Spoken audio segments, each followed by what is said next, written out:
wonderful organisation, Young Scot. I think it's fantastic, these young ambassadors that we have all over the country. I think it does everybody good to hear from young people, to hear what they've got to say. There's a lot of wisdom, intelligence, creativity, ideas, and I think that young people often get an unfair hearing in our society and people categorise or stereotype them.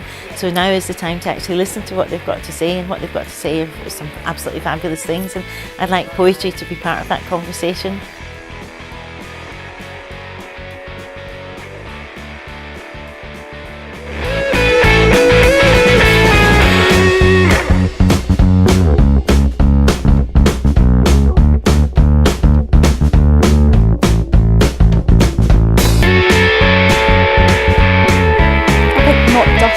But everyone should get into poetry because it is a way to express yourself, maybe how you're feeling about what's going on in the world or in your own personal life.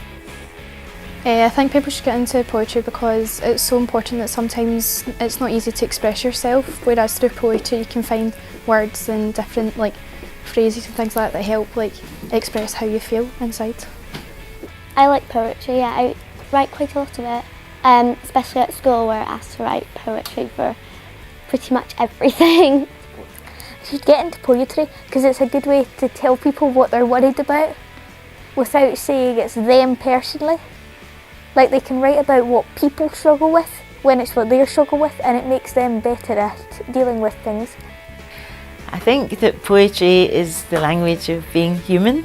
It uses music, it uses form, it uses repetition, it uses ballad forms, sonnet forms. You can experiment. It uses metaphor and image, and it often appeals to people's, in quite a deep way, it appeals to them beyond reason, if you like.